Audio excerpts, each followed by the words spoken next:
Hey leaders, in this episode of Leading Collaborative Response, Lorna and I are joined by Jaret Hofer, principal of Brooks Junior High School, which is part of Grasslands Public Schools in southeastern Alberta. We've had the opportunity to get to know Jaret over the last number of years, and he is currently leading a junior high school that offers comprehensive programming for students in grades 7 to 9. I had the chance to visit Jaret's school last year, and I can assure you that their collaborative response work is making a difference for students and staff. So let's find out more about it. Are you a leader who is navigating the nuances of leading collaborative response in your school or district? Are you unsure of what collaborative response is? Are you looking to understand the critical role leadership plays when establishing and refining a collaborative response approach? Collaborative response began as a grassroots approach to focus on the needs of students through a framework of collaboration. That approach has grown to a movement that is training leadership and education.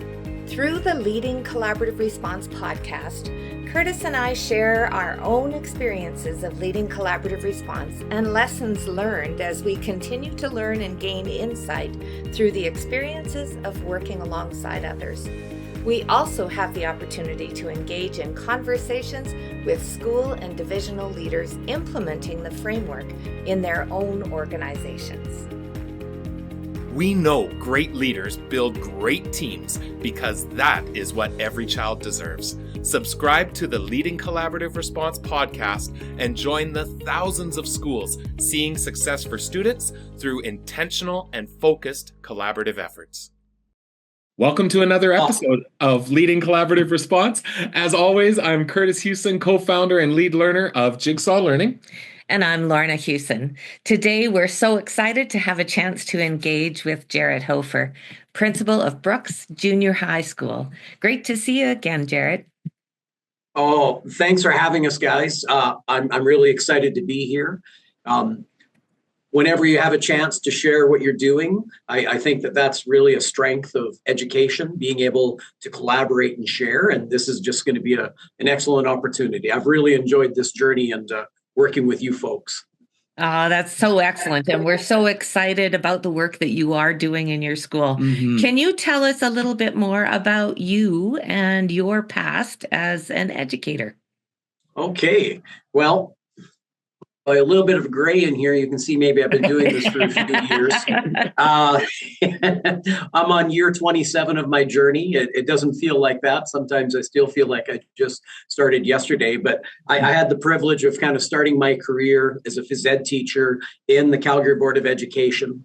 I was hired at Terry Fox Junior High School, which was so unique because it was one of only 5 year-round multi-track schools. Mm-hmm. And it was very new. They had a rotating timetable. It was just something that wasn't happening.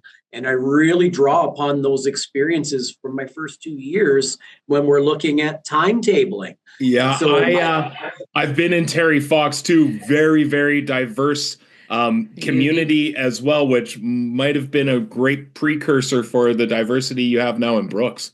Well, so I was born and raised in Brooks, and then I went to the University of Calgary, spent a number of years getting my degrees, and then spent my first 2 years teaching, and then decided to make the move back home, just lots of family and friends.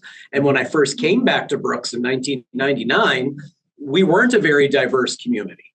Oh, and I didn't realize how much that experience of Terry Fox was going to, I could rely on 10 years later as Brooks became more diversified. So our community does have a world-class meatpacking plant that recruits workers internationally. And as a result, our community in the last 20 years has become incredibly diverse. And those experiences, Terry Fox, have paid off in more ways than you could imagine. Yeah. So lots of years of phys ed, high school phys ed, but most of my career has been spent at junior high school. And a big premise of that for me was you could really mold a child. A child was an impressionable person. You got to spend 3 years with them. They got excited about your passions. I really felt like kids, they're just looking for an identity. Mm-hmm. And you just needed to expose them to it. And so I've always loved that work. I've always said if you work at a junior high school, you're special. If you work at elementary school, you're special. But they're different levels. Different. And so I've had lots of experience with junior high. And with my phys ed background, I've had lots of experience with organizing events, lots of experience of putting on big things. And if you can't schedule, it makes it really, really difficult. And those experiences have helped me now. So I moved into leadership as a vice principal for 2 years at the junior high school. And then my superintendent, Mr. Brandt, he asked me if I would be interested in trying elementary school. And I said, you know what? I need the experience to see another school at a different age group. I've been in high school, most of my experience in junior high, and what an excellent opportunity. And so I was the vice principal at Griffin Park School for a couple of years, just to understand how things work at that level. It just helps you at the next level, right? And so after 4 years of 2 different VP roles, I'm now in year 5 of being a principal at the Brooks Junior High School, and I feel very fortunate to be where I'm at. And I got a fantastic school with a great staff and in a wonderful division. So yeah, I'm really excited to share what we're doing. It's interesting, that junior high component. We often hear, especially beginning educators, of, oh my goodness, I hope I don't get junior high, because the 13, 14, 15-year-old just scary. scares. But my first principalship was in a K-9, and then I moved to a K-3 and thought, oh, I'm just going to have the little guys. This is going to be a breeze.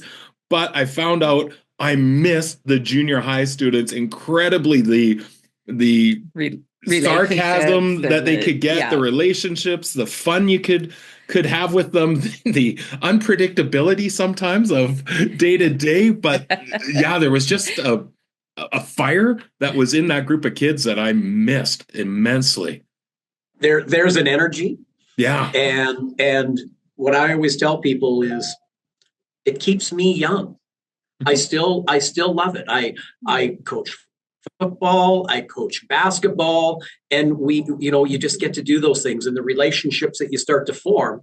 Not that you didn't have relationships with children in elementary school. No. But it's a more mature relationship here.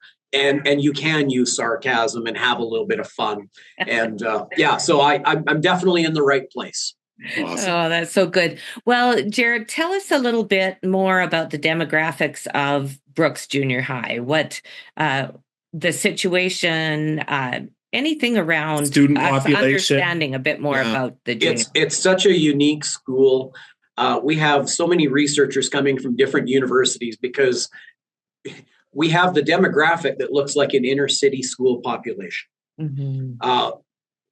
As a Caucasian, I am now a visible minority in our school. We have so many nationalities from all around the globe.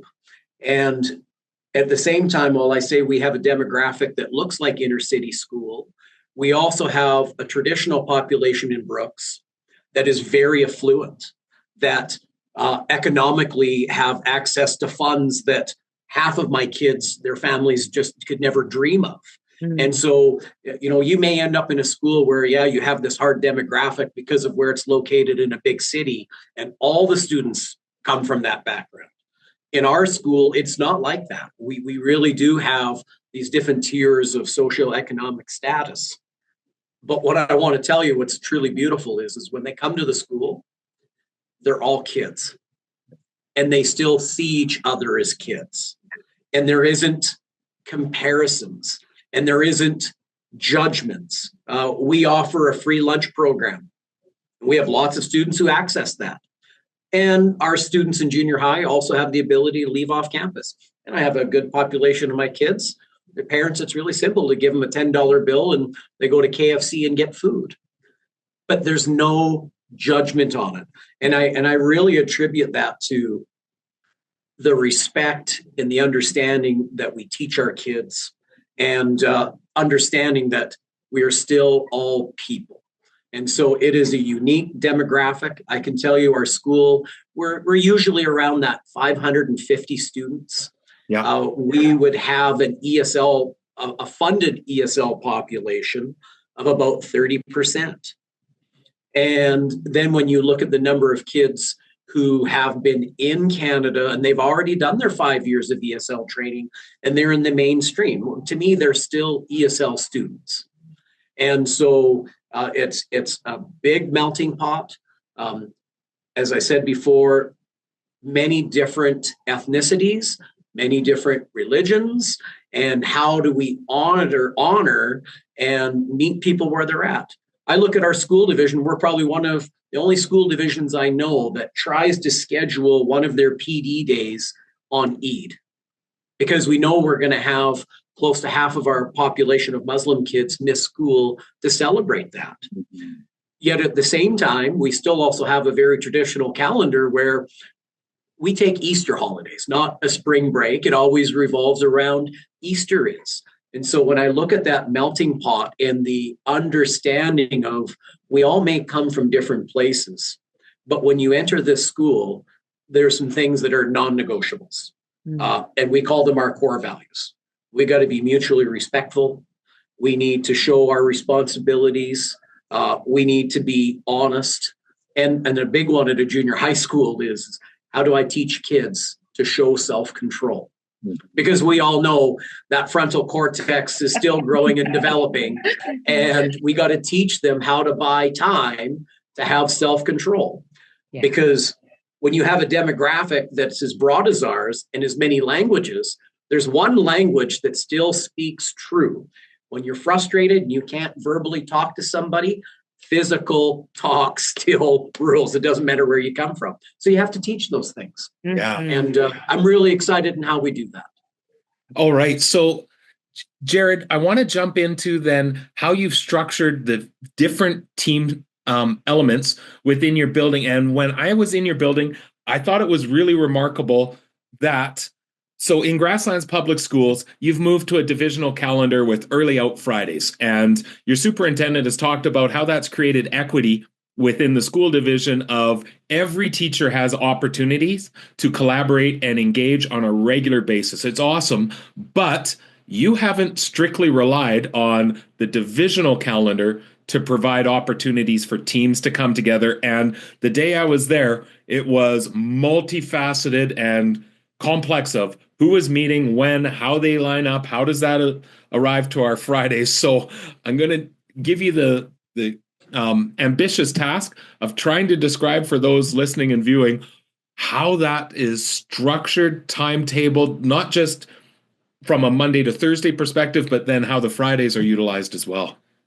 Okay, well, I have a tendency to talk a lot, so I'm going to try to give you a long story quickly. It started off with a philosophy a few principles ago of we didn't want our students having 4 or 5 different teachers. We kind of went to a middle school philosophy of where, if you were a student in grade 7, you had what we called a humanities teacher and a STEM teacher. So just 2 teachers, because kids would come from elementary school and they had one teacher primarily who was working with them. You would come to the junior high school and 4 teachers. How do you share that information? How do you get to know a child? And so it started off with a philosophy of we're going to have a grade 7 humanities teacher. And that teacher is going to teach grade 7 social studies and English language arts.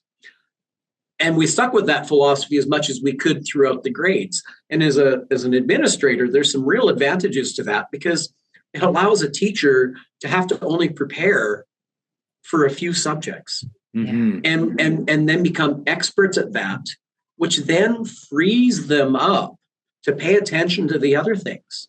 Your motto about Jigsaw Learning, every kid needs a team. Yeah. Well, we have a team, but it's really hard for the team to focus on the kid when you have for example, a new teacher that's trying to teach 5 or 6 different subjects to maybe 5 or 6 different classrooms with that many kids. Yeah. So it started off with a philosophy. And then when I became vice principal in 2016, our principal at that time, Jim Burchell, he's like, you're in charge of making the timetable, and we got to try to give these teachers time to meet and prepare. And so at that time, we call it our pod time. Yeah. And so we scheduled in our timetable, you are, let's say now grade 8 STEM, and there are 3 of you teachers teaching grade 8 STEM to 6 homerooms, For example, let's say us three are the STEM teachers. Yeah. I have the one class, you have one, Lorna has one, and we're going to be close to the same hallways. And that STEM period is going to happen at the exact same time of the day. And we're going to schedule common collab time for the three of us once a week. Actually, we used to do it twice a week, but now it's once a week, and even common prep time. And if we needed to team teach, I could move a kid from my class to Lorna's class. Lorna could maybe move two kids over to you. Maybe I'm really good at teaching the math, and Kurtis, you love doing the labs, and you're going to take all the labs. So we started to develop this system of there's a team. We can share kids. We're going to give them this common collaboration time. Sorry, Jared, when I was there that day too, teachers even said sometimes we put all of our classes together because there's someone's going to come in and present, or we're going to do something in common and then break them out. The flexibility to respond to what you're trying to learn was phenomenal. And then the time to plan how to do that effectively really struck. Well, and as a leader, how do I put things in place which make my teacher's job easier? Yeah. Teaching's hard. Yeah. It is hard work. So I form these teams, which is another part of the planning. They're very strategic. Who are the teachers I'm going to put together in this grade 8 STEM group? Do I have someone who's going to be the leader? Do I have this new teacher? Is there mentorship? And when we originally started this, that collaboration time was more on creating common summative projects. And we had some very non-negotiables. Our non-negotiables were you're going to be working on the same subject at the same time. Okay, so, maybe you're in grade 9 science and you're going to work on biological diversity for the first month and a half of the school year. Every teacher's going to do it. We're not going to change the order because we may need to move or we may need to work. And now, what are the common final summatives that we can agree to so that we can compare how kids are doing? Yeah. And now, hey, I'm a brand new teacher. Lorna, we're seeing that your kids are having better results. Now, maybe it's the kids, maybe it's how you're teaching something. So then my teachers started to have the opportunity to actually talk about the practice and what was best. Or I'm having problems with this child. Oh, well, this is what you can do. Now, obviously, there's an evolution because we know in our collaborative planning meetings, we don't want to talk about the child. We want to talk about as many children who fit that mold. Right. But when we first started in 2016, that's where we were. And as a leader, it goes deeper than just scheduling that common prep and collab time. I'm telling you, I even planned supervision schedules so that those teams had the same time together. They're sitting out at bus supervision for 15 minutes. Hey, you might need to have that conversation right there. And then the other part of a lot of this collaboration was now you have your pod time, which is, again, let's say grade 8 STEM, but you are going to have a partner teacher opposite of you teaching humanities. Yeah. And when can I develop the time for them to meet because you're teaching the same children? So I'm a 7 STEM teacher, and I might be responsible for 7A, for instance. Lorna would be the 7A's humanities. So not only do I get to collaborate with my colleagues who are teaching the same subject matter, but then there's a layer of collaboration between colleagues who are teaching the same students. And that has been the benefit of when our school division moved to our half-day Fridays. Right. Is it's given us the flexibility to allow the partner teachers now to meet. And so we try to give people about an hour every 2 weeks for that. And that's not even including then our second layer of our collaborative team meetings. And for us, we call them our collaborative grade meetings. Okay, so just to recap, that collaborative planning layer really involves 2 different aligned and coordinating structures of collaboration with those that you teach a common curriculum or a common subject area, and then another layer of collaboration between partner teachers who are teaching the same students. That's scheduled and coordinated. It's It's not as scheduled as with your same subject teacher, but Right. we provide avenues for it, whether it's through collab time that we can offer through the division, or something as simple as you folks need to collaborate, you two partner teachers, I'll come in and teach your class. Yeah. Let us come and do that so that you can have that time. And then if we do have some time on our Friday afternoons, we definitely provide them that time to meet. Because that's an important, it's important for them as well. Are we seeing the same thing? And I'll talk a little bit more about another way in which we do that.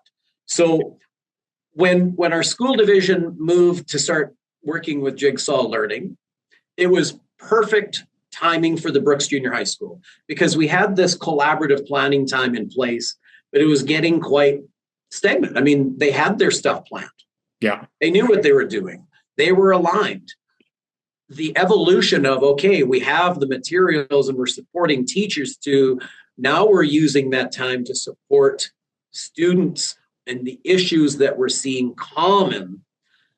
It was perfect timing for us. And we already had a perfect vehicle for it. And the school division saw that and realized our school division has 7 Hutterite schools in it. Our school division has several rural schools that have K-9 or K-12, and they didn't have the luxury to offer collaboration time the way that we were. Yeah. And the only way to make that equitable was for the division to provide these Friday afternoons. And so now we have, like I said, 1 weekly collaborative planning time. In our timetable before, it used to be Tuesdays and Thursdays. And now we've given up the one because on Friday afternoons, that's another professional learning time. Right. And so when we moved to this, it was perfect timing, like I said, for our collaborative planning to evolve. And then when we started to offer the Friday afternoons, then we could move to our collaborative team meetings, right, where now as a grade 7 team, as a grade 8 team, as a grade 9 team. And I know we had some concerns because those teams are ideally a little too big. They can get up to, with just teachers and the administration who are with them, at times up to 10 people. Yeah. And you want it to be timely and you want it to be significant. And that's evolved too. But if I moved into our collaborative team meetings, so once a month, we do collaborative team meetings. We'll be right back to continue this episode. Have you ever wondered how to make your collaborative team meetings more productive, engaging, and impactful? We know that healthy, well-structured collaborative team meetings are the key to driving innovation and addressing student needs. But there is one essential ingredient that determines their success: effective facilitation. That's where our online course, Facilitating Effective Collaborative Team Meetings, comes in. Designed and facilitated by myself, Kurtis Hewson, author of Collaborative Response and co-founder of Jigsaw Learning, this course gives you the tools, strategies, and structures to transform your team meetings from routine discussions into powerful problem-solving sessions. In this course, you'll learn what makes a collaborative team meeting different from traditional student meetings, the structural components needed for effective collaboration, practical facilitation strategies to maximize your team's impact. And the best part, it's self-paced, takes about 3 hours to complete, and you'll receive a certificate of completion to recognize your learning.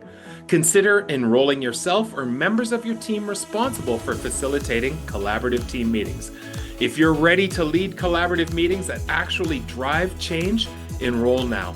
Access the course at jigsawlearning.ca/publications/courses. That's jigsawlearning.ca/publications/courses. Let's make every meeting count. And now back to our conversation. So once a month, we do collaborative team meetings. And you call them your grade team meetings, right? We call them our grade team meetings, yep. Correct, because we do a 7 team, an 8 team, and a 9 team. And then you have an admin with each one of those teams as well, and then different members of your learning services or student services group. Exactly. So we have 3 administrators, myself and 2 vice principals. And what we like to do as administrators is we follow a grade. So right now I'm the grade 9 administrator, but I had those kids in grade 7. I moved them with the grade 8s. I moved up to with the grade 9. So I really get to know that group of kids very well and their families. And then it also allows me to see all the different teachers as well at the different grades. So when we do our collaborative team meetings, there's an administrator in each of those groups, and we get everyone involved. What's really nice is we have a 2-hour Friday afternoon, and we will meet in the Learning Commons with everyone, the whole teaching staff. Talk about whatever things are happening in the school, but we're going to give the teachers 15 minutes to work with their group or with their partner teacher on their pre-meeting organizer. And I love this, Jaret. This was really, really strong. Because they might need that time. You know, for me to say, hey, you guys got to have this done beforehand. Well, some teacher's going to get to it. And we all know people are busy and sometimes they're not. And then if they don't, what's the quality of that collaborative team meeting or grade meeting, right? And if we're going to spend the time to do it, I need to make sure that it's done properly. And it also doesn't need to feel like an add-on to my staff. Yeah. And so that one time a month when we do our second layered meeting, they get the 15 minutes to get their pre-meeting organizer. We run a fairly efficient meeting, which has to evolve because it started off with this one teacher talking about this one kid, and then everyone's sitting there waiting, and we're getting better at running those meetings. Mm-hmm. And then we have another 45 to 30 minutes left over for the rest of that afternoon. We give the teachers that time to complete any of the action items that may have resulted from that meeting. Beautiful. Mm-hmm. And the teachers are so thankful for that time because, again, I don't want to add work to my teachers' plates. Yeah. And at the same time, how do we address the data that we're seeing? How are we making sure our kids are being protected? What does that team look like? And I can tell you further, we did that for a year and we loved it. But one thing became very evident. We have wellness mentors who work with students and in their role have information which could be shared with the teachers. Yeah. We have wellness mentors that have information that maybe administrators need to have. We have administrators who maybe have a discipline thing, but you're not telling the wellness mentors. So we have now also scheduled in our timetable where I do a collaborative team meeting with our wellness mentors. And we do that one every 2 weeks and we check in with the wellness mentors. Mm. We then evolve to say, okay, what about our ESL team? Because at our school, we have 3 EAL teachers. Yep. And in our community, we have our Swiss worker, which is our settlement workers in schools. And we have that individual housed in our school. We have what's called eSwiss, which is enhanced. And so some very extreme cases of children and family that need supports. We also have a cultural liaison in our school division. Mm-hmm. And lots of times their roles overlap. And how we don't want to overlap work when we have so much work to do. Yeah. And so now we started to schedule collaborative team meetings with the ESL department, our outside agencies, and administration as well. Because what they're seeing in that ESL program isn't always being shared when we're in our collaborative team meetings. And so it really, really evolved. Mm-hmm. And so when you start talking about timetabling, I ensured on our timetable that, I have an administrator, Robin Jensen, and she oversees as part of her administrative responsibilities, the ESL program. So I needed to make sure that I could schedule a period on a Friday for all 3 ESL teachers to be free, able to meet with Robin. Robin, yeah. Yeah, that's great. Not all of us administrators, because we can't all be going to every single meeting. No. But so I schedule it so that she's with them, and then she can update us as we need things. I, as part of my portfolio, work with the wellness mentors. So I scheduled it so that when we have that meeting, I am with the wellness mentors. And if there's things that need to be shared, then that's part of the action item, and I can share that. And then, of course, the other group, which we don't want to forget, in my school with 2 other administrators, I better schedule a time for us to have a team meeting. Yeah. Yeah. And what made the most sense for us was Monday mornings. And so when I scheduled our timetables when we talked, that just made the most sense because usually on Monday mornings, we're not putting out too many fires. And then don't you still have one more, Jared, where the learning support, Paula and Sherry Lynn, then also have? So our school support team meeting, that level 3, that also happens on a Friday. And we do those meetings every second Friday, and it's scheduled with our 2 learning support teachers. And again, when you're looking at scheduling and you're looking at roles and responsibilities, both of these ladies have 2 totally different backgrounds. Sherry Lynn is a very strong STEM teacher, and that's her strength. And Paula is a literacy humanities person. And they divide their roles up and responsibilities, and we meet with them. But I didn't mention this in our grade group in our collaborative group meetings weekly. When the STEM in grade 7 are meeting, Sherry Lynn joins them. Jumps in, yeah. And the grade 8 STEM, Sherry Lynn joins them. Grade 9, because she's an excellent instructional leader. She knows the material. As learning support, she knows things that need to happen. And in essence, it allows me to develop her leadership skills. Yeah. And it allows me to provide instructional leadership without me having to be the person doing all of it.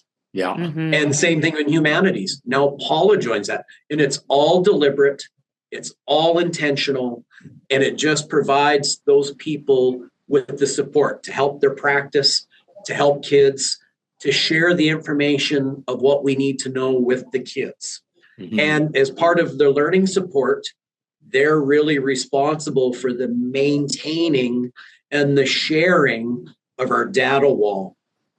Let's go right to, and before we get to data wall, I want to comment that to me, that's sensational too, because now you've got a consistent through line through your 7, 8, and 9 STEM. So I almost can picture that kind of macrame meshing of all of these different layers of collaboration, which again comes back to that understanding of when you get these systems all really in place, trying to explain it in 5 minutes is pretty hard, exceptionally difficult. So let's go to the data wall, because that was another thing that really stood out to me in our conversation, Jared.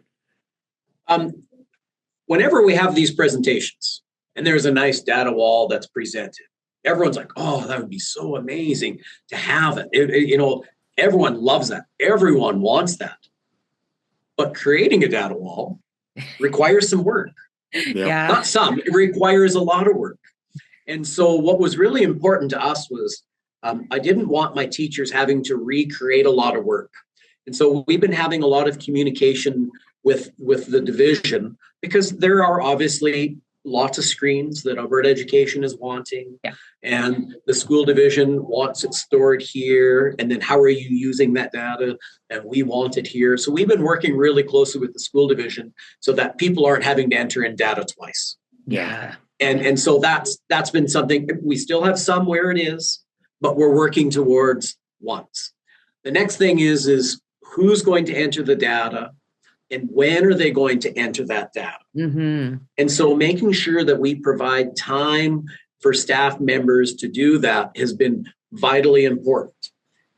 I know they have the time to look at the data wall because they have a collaborative period once a week, mm-hmm. and plus all of that prep time. Mm-hmm. And we want the data wall there. And so there really had to be a cultural shift with people. What I always try to teach my teachers is okay, you can do these screens and you can collect this information because it's a checklist you have to do. But if you're going to spend the time to do it, use that information. Yeah. It is there for you. But again, this is a hard job. Teachers have a lot of things they got to do. Kids are demanding. Life is demanding at home. So how do you, if possible, schedule that time? How do you recognize when are the times of the year where they're going to need a little extra time? Yeah. And so we're really fortunate. You talk about our grade 7 teachers in our division do Fontes and Pinnell. They do their BAS testing, and they have till November 30th to enter in their data. Well, I ensure that we bring in a couple extra subs for a little while and provide some relief time so that they can do it. I take a look and I make my school calendar for the year. When are we going to do parent-teacher interviews? When am I going to run my staff meetings? When am I going to, and when I know where the pinch points are, am I spending the time to schedule it so it isn't a pinch point for the staff members? Yes. But if you just try to make that up as you go and don't have the forethought to balance that and look at that, then you get teachers who get burnt out and they get stressed and it's too much. And so spending the time to actively schedule that, to look at the layers, to meet people where they're at. And when my staff see that I'm intentional with that, when the staff see that we're trying to protect them, they want to do it. Yeah. Mm-hmm. And they want to work for it. And they see it. And that's why I have staff say, don't you dare take that away. Don't take that away from us, because they see it and they're seeing the fruits of their labor. We're seeing it in our results. You know, you quite often talk about, you know, the paradigm of how a school's performing. You know, we got bad results and we don't know why. That's a school that's sinking real fast. We got good results, but we don't have a clue why. You're just lucky. Yeah, either way. We got poor results, but we know what we have to do. Yeah. You're going in the right direction. We got good results this year, and we know why. It's because we have these layers, and we have these teams, and we have the right people in place, and you're bringing people up to speed, and you spend the time to put the planning in. If I don't spend the time to make sure that that planning and everything is put in place, something drops. And then when something drops, our students don't have their collaborative team. Yeah. And so I go on that premise. I am a scheduler. I am a facilitator. I am a, how do I get these people to take on these roles? Because I can't do them all myself. Yeah. And I need to develop that leadership at every single layer along the way. Yeah. And that's the job of administration. Well, I know Lorna's going to want to ask you another question here, but I want to jump in with the understanding that when you talk about we're getting good results and we can pinpoint why and what that's happening, really what you're suggesting is a staff team with a high degree of collective efficacy. And we know that collective efficacy is a huge predictor and condition that we're going to see student success and lower levels of burnout, staff isolationism. It really is telling of us feeling like we're making an impact, which is huge for our teachers and for our organizations. I give this as an example. A teacher has to go on a leave, maternity leave, whatever it is, and a new teacher's coming in. And let's say it's November. They're coming in and there's a group of teachers who are teaching the same thing, who already have the unit plans, who already have, right? You still need the autonomy to do what you're doing. Yeah. But they come in with a team for them already. And it's just not any old team. The thought that we put in as administrators on which teams we're creating, right? I mean, I can put anybody into grade 9 STEM.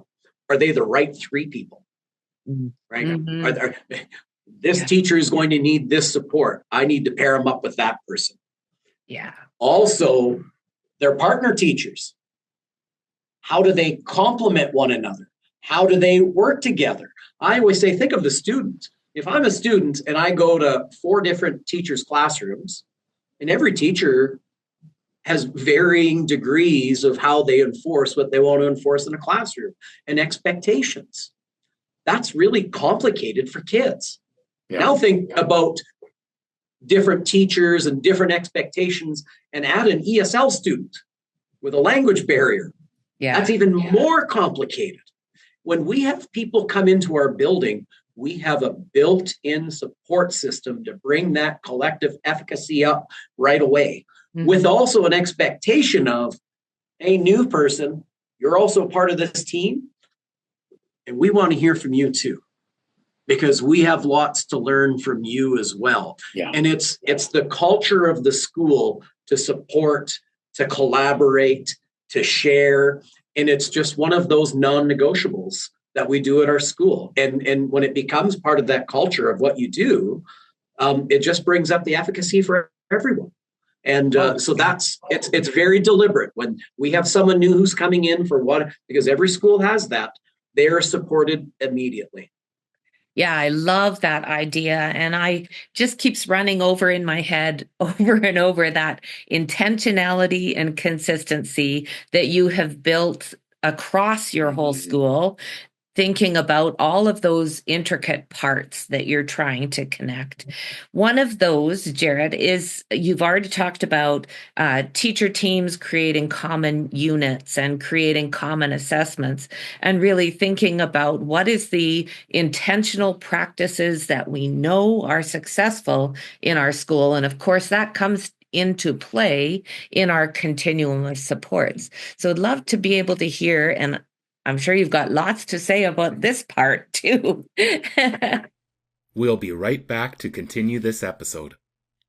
Are you looking to maximize the collaborative capacity of your school or district? Are you wanting to take your professional learning communities or response to intervention work to the next level? Have you started the work in collaborative response but are looking to reignite or deepen your plans? We would love to have you join us at the 2025 Collaborative Response Retreat happening May 2nd and 3rd in beautiful Lacombe, Alberta.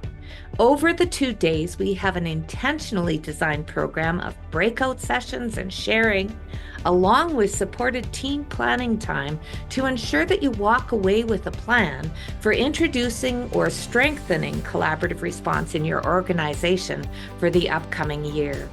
With a concentrated focus on team planning, networking, and individualized support for your school, the Collaborative Response Retreat is an outstanding opportunity to grow your team's understanding and implementation of this powerful support framework.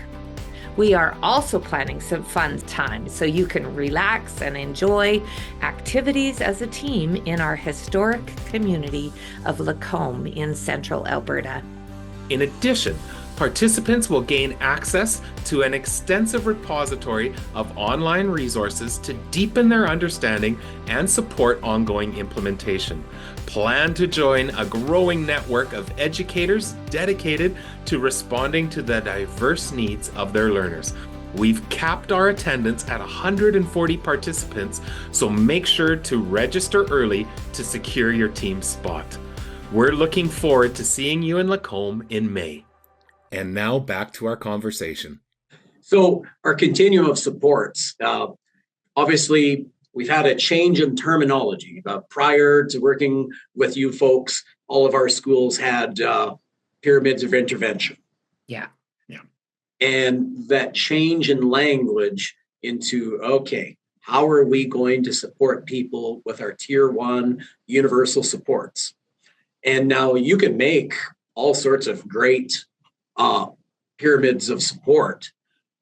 Is it a living, breathing document that's actually used? It's easy to create one. It's easy to copy off of someone. Yeah. But is it something that you use? And kind of like what I was saying with data. Great, we're doing all this stuff. Well, you might as well use it if you have it. And so, for an example, when I'm going in and doing an observation with a teacher, I have a checklist of our tier 1 supports. And it's not that I'm saying, hey, you've done this and this and this. I like to check to see which ones people have done, and then that forms part of our discussion. Yeah. When we start having meetings, specifically as you're moving up the structure into student support services about a kid, and now maybe you're involving a teacher to support them, well, what were those strategies we were using in our universal tier 1? Yeah. What were the ones we need to do in tier 2? We have a young boy in our school that we got, and he had been suspended 8 times when he was at grade 6 at a different town. And we would look at this and we knew that this boy was going to need some incredible supports. He was going to need a behavior support plan. He was going to need all sorts of things. And now, what are these other things that we can try that are listed up here? And when we had the student, we didn't know the background information, and he ended up going into a second-year teacher's classroom. I know that information beforehand, maybe I give that student to one of my more experienced teachers, but we didn't. And so I have this second year teacher who's working with a very complex child who has all sorts of needs. And so here are the universal things that you can do. Here's this tier 2 supports. And just because they're here, it doesn't mean they're going to work. That's right. Let's try it. And now let's meet and let's evaluate. And what I'm talking about now is that case consult meeting, that fourth layer about one child. And if you don't have those strategies listed in your pyramid of support, it's really hard to go to it, right? And so it's there. Are my teachers looking at it every day? No, but is it something that we go back to? Is it something that we refer to? Yes, and it's there in our handbook. It's there, and I have to give it to them. And even that journey has evolved, because it was a pyramid of supports, and then it's like, okay, we need to separate some of this. So we have our academic pyramid of supports, and then we started to develop a behavioral pyramid of supports. Yep. And one that we've been working on now has been an attendance pyramid of support, because that was one of the things that we identified in our school education plan that we really needed to improve. Because in our data, what we were finding out was our teachers do a really good job, but the kids who are missing a lot of school, they're getting bad results. And you can't teach a child who isn't here. So what are we collectively going to do? What is in our control as opposed to being helpless? Well, the kid doesn't show up. What do you want me to do? Well, this is what we can do. This is what is in our control. This is the non-negotiable that I need my staff to do when we have a child or children who are regularly missing. Yeah. And so those pyramid of supports, they help align everyone in terms of what the expectation is. Yeah. You know what it reminds me of? It reminds me of a master teacher who's created a rubric which is visible to their students so that they clearly understand what the success criteria is so they can move towards it. And because I have those pyramids of support, it allows my teachers to understand this is the expectation of what we need to try to do and how I can help you if you're struggling with one of them. Well, and it just creates a structure and somewhere to go. Yeah. Well, and I think you've also taken it at Brooks Junior High to one more level, because you mentioned, and I saw this as getting ready to engage in this podcast, right in your student handbook.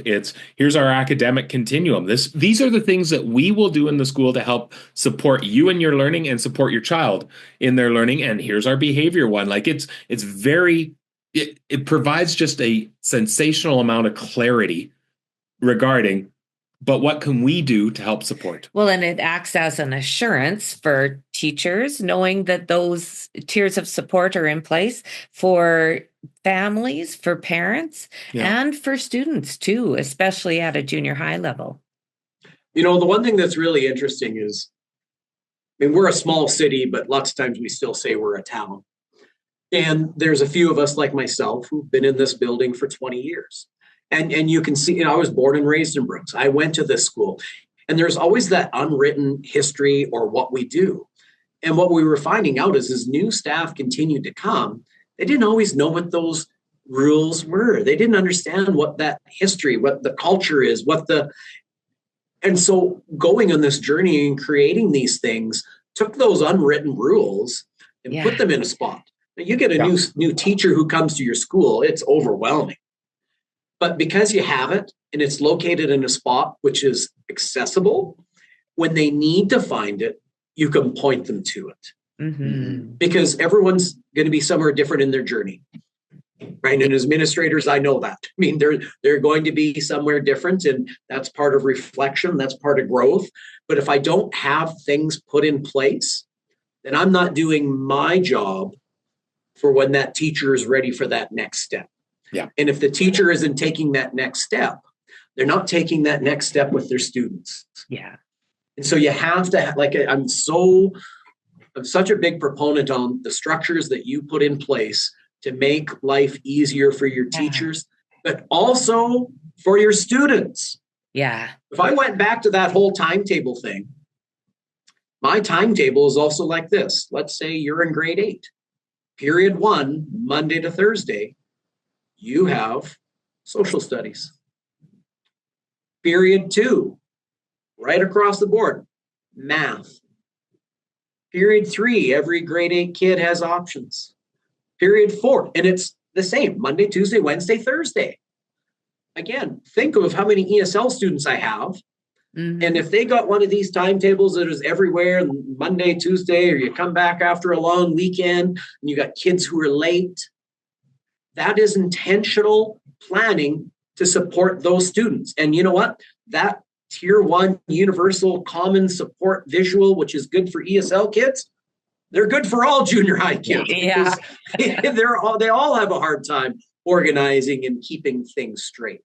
And so that's intentional, right? And that's so important for our students, because if they don't know where they're going, right? And then missing time, where are their classes in the school? So our school has been added onto, it was built originally in 57, an addition in 68, and an addition in 86, into a side of a hill. We got 4 different levels.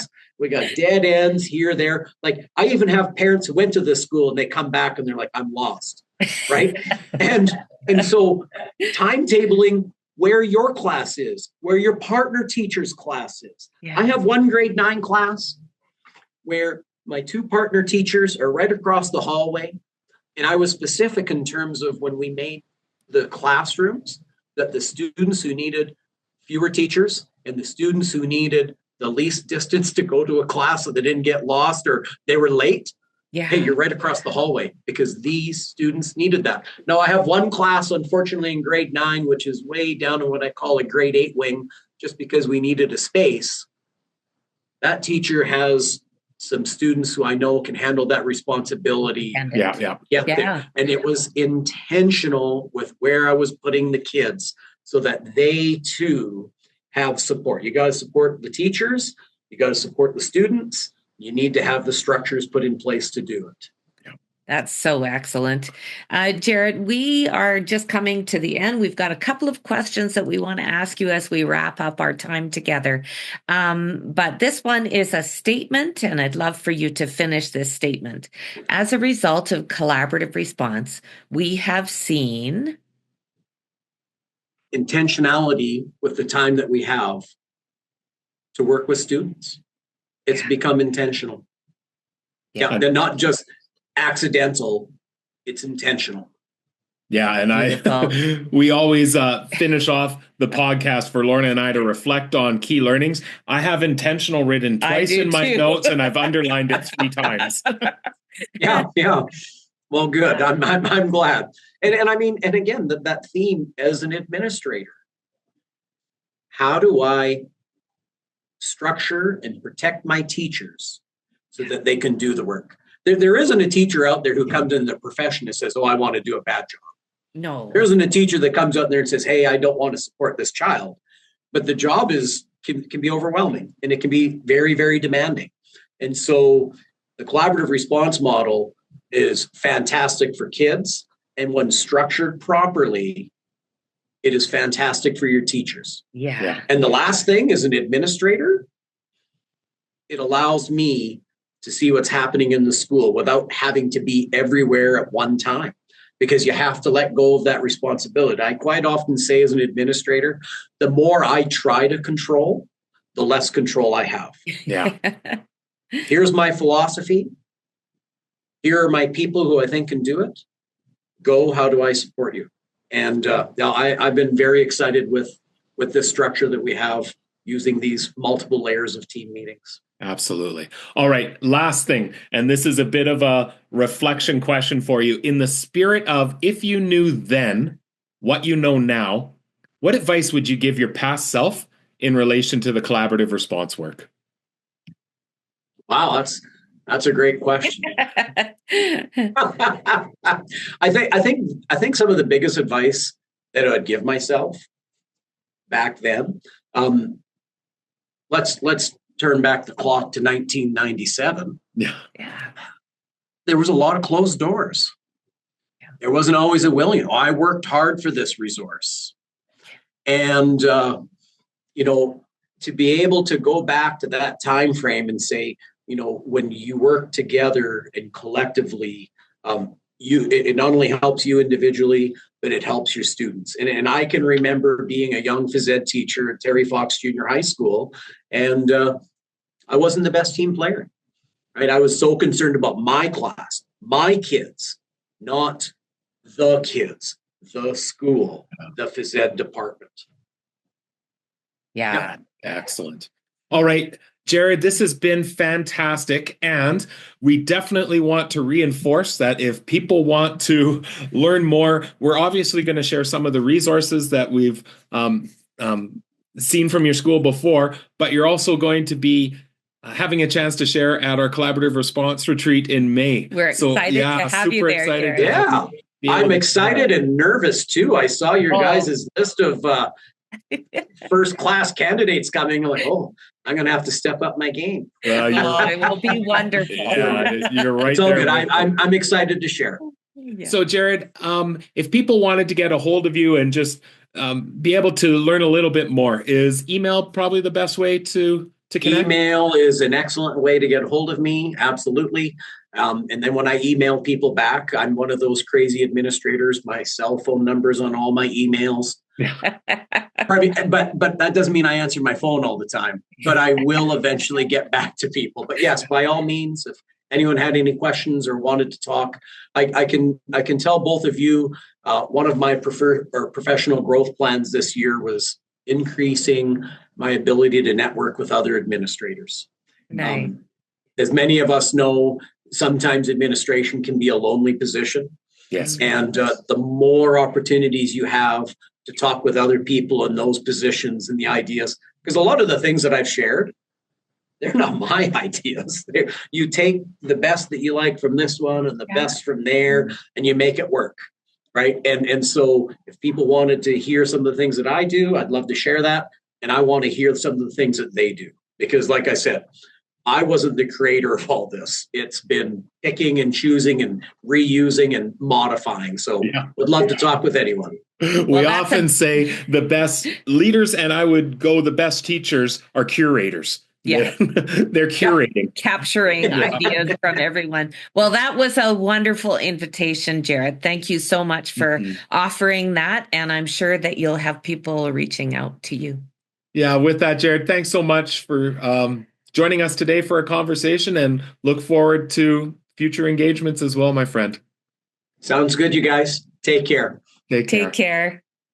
Okay. Mention it in the episode. And again, in my notes, I wrote it down multiple times, underlined, intentional. Yeah. And this to me is why we see the success around collaborative response and promote it so much, is because we're creating really, really intentional structures and processes that are aligned and in time become exceptionally complex, but nothing is being done by accident. And Jared really exhibited not only that in practice, but in mindset of, I need to be really, really deliberate as a leader on how do we structure everything and how everything connects within our building. Yeah, and I think there's a couple of beliefs that Jaret holds to, which really make a difference in setting up those structures. And one is that competition and collaboration are not the same. Right. And that he is really focusing on,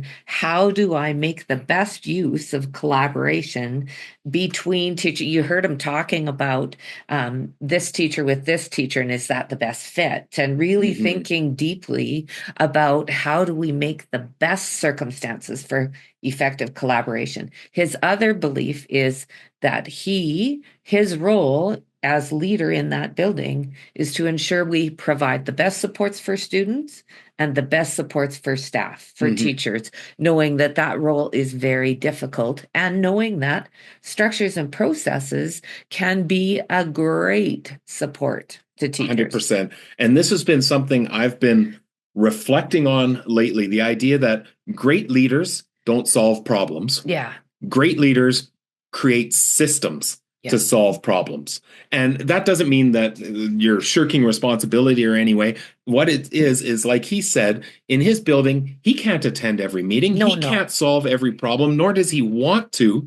That's a recipe for disaster from a leadership perspective. But what he can do is create really deliberate, intentional, aligned, and multi-layered systems. And the thing that struck me the day I was in Brooks Junior High is nobody has a team, singular.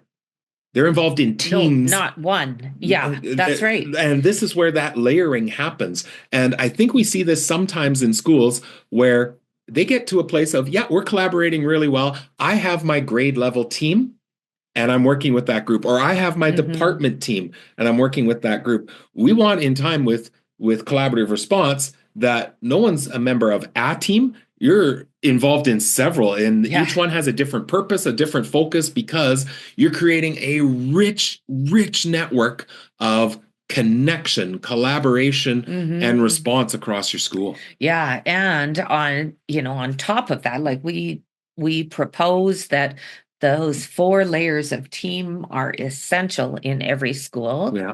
But on top of that, when Jaret talks about the different teams that are happening, he's really created multiple layers within those layers. Yeah, absolutely. So one of them is the school support team. He has that group of people meeting regularly, but he also has created a space where, because English as a second language is a significant concern in his building, he's created another layer of team of leaders who are really focused in that area. Yeah. And then another around his wellness mentors. So that layer as well, but they all are feeding into that school support team as well. Did you also notice in the conversation, and this struck me, that the exceptional degree of clarity from the leadership perspective of how do these all connect? So then when I asked, well, tell us, I know that you have 2 other teachers,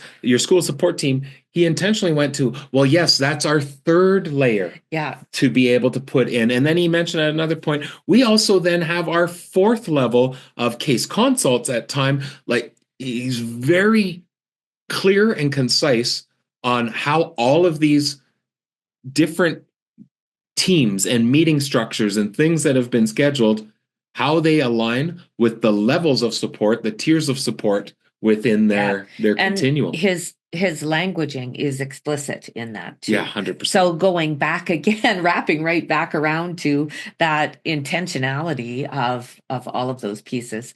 And like you mentioned, it's like that weaving of so many parts in his school and how they connect with the other. And he talked explicitly about how data and evidence connects with the continuum of supports that connects with all of the collaborative structures that he has in place. 100%. All right. So a huge thank you to Jaret. And he also expressed to us off camera ahead of time that he had wanted to have other members of his leadership team available, but they weren't for the conversation. So we know that there's really exceptional work happening at Brooks Junior High through that leadership team being led by Jaret. If we mentioned our collaborative response retreat, check it out. Jared's one of the 15 different schools or organizations that'll be sharing explicitly the work that they're doing. Go to jigsawlearning.ca/events/retreat to learn more about that. And they all have very unique stories. Yeah, so absolutely. It's exciting. And with that, check out the show notes. We'll include some different resources that Jaret has shared with us from Brooks Junior High School. As always, like, share, subscribe to be able to continue to learn what's happening in different schools around collaborative response, and share it out with colleagues that you think may find value within this. As always, it's exciting to be able to engage with leaders, and he said it right off the bat, the idea that every child deserves a team, and here's how we're doing it within our building.